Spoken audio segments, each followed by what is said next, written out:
Hello, my fellow Ripplers. This is Chris Miles, your cash flow expert and anti-financial advisor. Hey!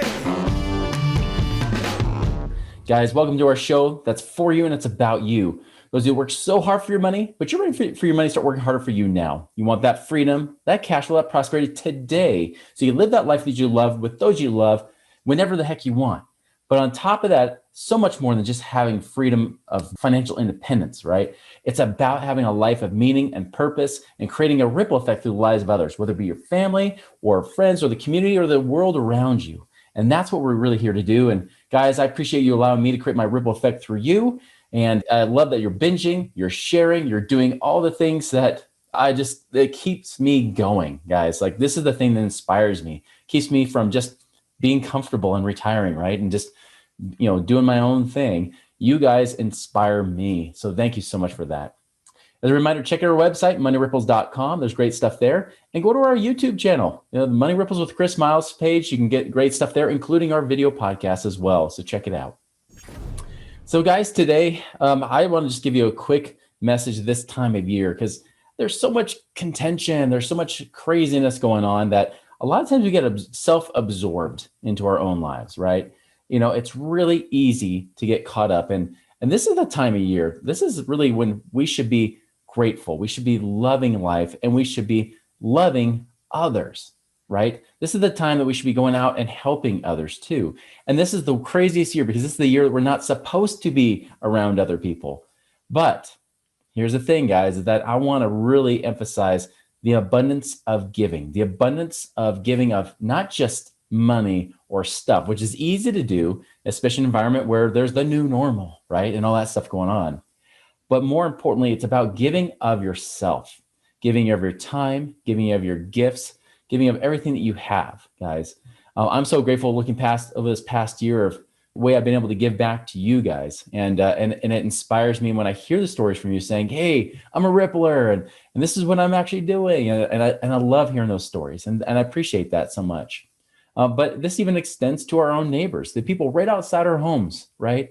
We don't know who's suffering right now. The truth is that most people, when they suffer in silence. We never hear about what's going on. And it could be financial suffering, right? It could be physical suffering, like your health or somebody's health. It could be going. It could be relationships. There's so many relationships being torn apart right now during these stressful times, right? Friendships, family members, even marriages and children. All these things, these relationships they're really at odds, right? In fact, they're in many cases they're being sacrificed, and this is the time of year that we should be focusing on other people, not just ourselves. Now, granted, I know self-interest is a key thing that keeps us going, allows us to do most of what we do, but we need to be looking around to see what's going on in other people's lives. And most of us, we got our phones right. We got our phones right here. We feel like we can connect with the rest of the world through this.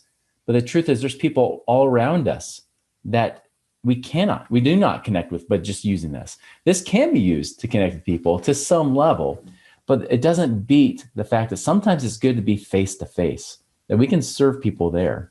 I want to tell you a story, and I tell this around this time of year all the time, but some of you may have not listened this far back, which is like 100 episodes ago when I might have last brought this up. But, like in the last recession, I went through some hard times. Now, for me, there were physically or financially hard times, right? Physically, there were some effects too, but that wasn't as apparent because I was in my early 30s. I was fine that way. I was like 30 years old. I wasn't like suffering like I was maybe 5 years later. But I'll tell you, like, it was such a hard time. I had bought my dream home. I was living in that, but I was living a nightmare. Like, people didn't understand what was going on, partly because my pride and my ego didn't want people let people know what's going on, because I was at a place where I wasn't making the money. I was in the hole, like you've heard me say before, in the hole, $15,000, $16,000 a month. I went from being financially free to being in a place where I was over $1 million in debt, and I didn't have enough money coming in. Even if I was debt free, there was still not enough money coming in to pay my bills, both in my business as well as my personal life. And so I was struggling. I was panicking and I was suffering. And 2007 was pretty stressful, I'll tell you that much. But again, nobody noticed because I looked like I was living the high life. By Christmas of 2008, I was in dire straits, right? Like I was in a place where I was hoping things would come back, and there were some little bright moments of hope. But the truth is, I'd been late on my mortgage for several months by that point.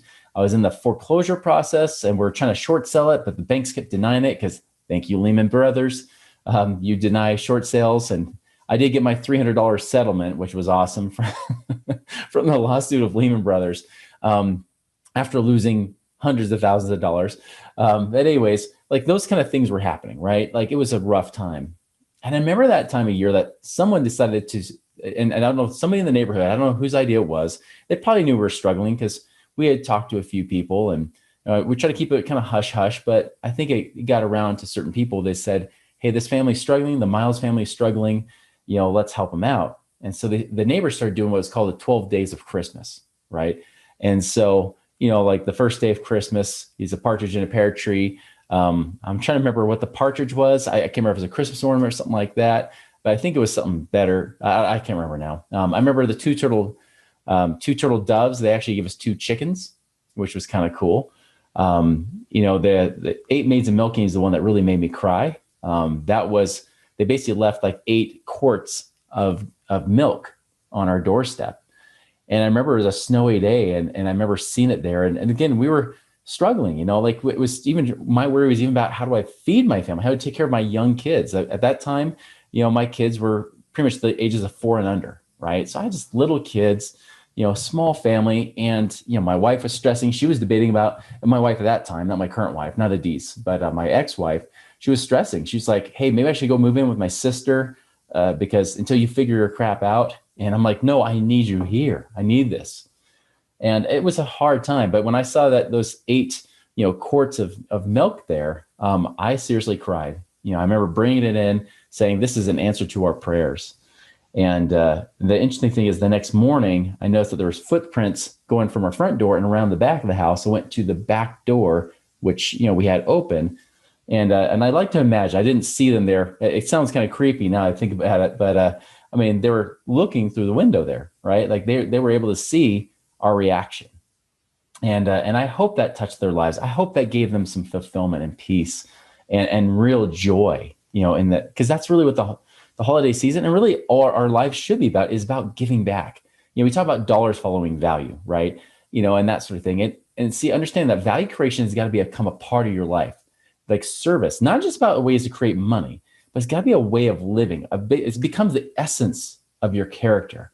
That is what giving should be, is that giving should be the essence of your character and become truly who you are. And when you do that, I guarantee you will prosper. You will succeed no matter what. Not worst case, even if you don't become multi-decamillionaire or whatever, right? I guarantee and I promise that things will work out in your favor. Guys, things you can do so much. It can be giving money. Like I tithe my money. I tithe at least 10% of my money to give towards charities and things of that nature. I just, gave some money away this last week for some people, like even internationally. And I'm not doing that to brag, because the truth is I never talk about a lot of these things that I do. But the thing is, giving money is easy. Giving of yourself requires more effort. But that is where the real reward is. So this time of year, this week, focus on what can I do to not just give money, which is great. You can do that. And I encourage you to do that. Or give away stuff, things that people might need. But more importantly, give of yourself. Reach out to somebody, call, tell them you care, love them, and express that love for them. That's my challenge for you this year. Let's make this year great. Let's make 2020 end on a high note, not on a crappy note like it's been ongoing, okay? Let's end it on a high note. Guys, I hope you make a wonderful and prosperous week and life by giving abundantly. We'll talk to you later. Visit us online at moneyripples.com.